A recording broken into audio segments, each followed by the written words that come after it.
Trusting God's plan for your life. So I'm Mormon. I grew up Mormon. Oh, I'm still Mormon. I'm active in the faith. But in the Mormon faith, they really encourage you to get married and have kids. So I'm 42 and never married. And sometimes, well, I have to be very honest. In my 20s and in my 30s, I felt, there's my friend Henry. Thank you for coming. So in my 20s and 30s, I felt very less than. I just thought I wasn't good enough. I'm like, you're not married and you don't have kids. In fact, when I was at BYU and I graduated at 21 years old, I thought something was wrong with me because I didn't get married. I remember being 26 years old and my best friend was 30. And I'm like, if I'm 30 years old and I'm not married, I'll kill myself. Like, that's really how bad it was. I thought I would kill myself.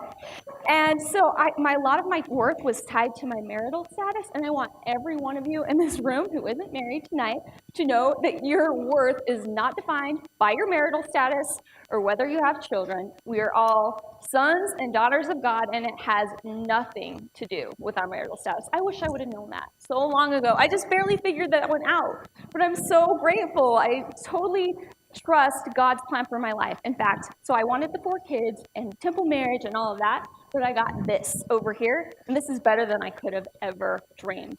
I love my life, but I am so grateful that I trust God, because you know what? I know God's got my back 100% all of the time, and I'm so grateful for that. When I was growing up, I had severe back pain. When I was in 7th grade, I couldn't even walk to class. It hurt so bad to carry my books. All through high school, I was going to doctors trying to figure out, how do I solve this problem?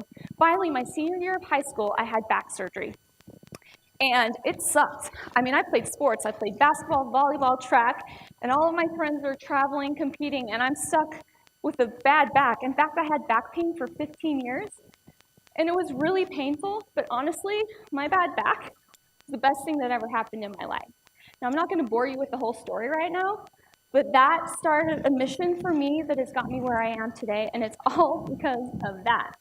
I'm so grateful that I had that back pain. I truly believe that everything that happens into us in our life is perfect, always.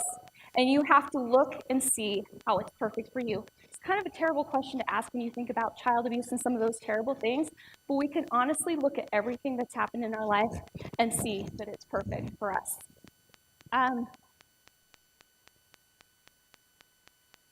Also, it's really important that we surrender in our life. Recently, I was with Dr. J, and he is an NBA Hall of Famer. And I was talking to him, I'm like, Julius, how are you so happy all the time? Because Julius has a lot of pain in his life. He lost a child. He's had a lot of death. And he's like, you know what, Kelly? The key to my happiness is that I surrendered. I realized that I was no longer in charge of the universe. And I let go. And I'm like, really? I'm not in charge of the universe? Like, I think I'm in charge of the universe, and it's very stressful. But surrendering is like the best thing you can do ever. And the coolest story, and I love this story so much. So when I heard Oprah 2 years ago, this story stayed with me more than anything that she said. So she was obsessed with getting the role in the movie The Color Purple, and it's all she could think about. And she said that she checked herself into this fat farm, and she's on the treadmill, and she's just talking to God, and she's like, I just want this part.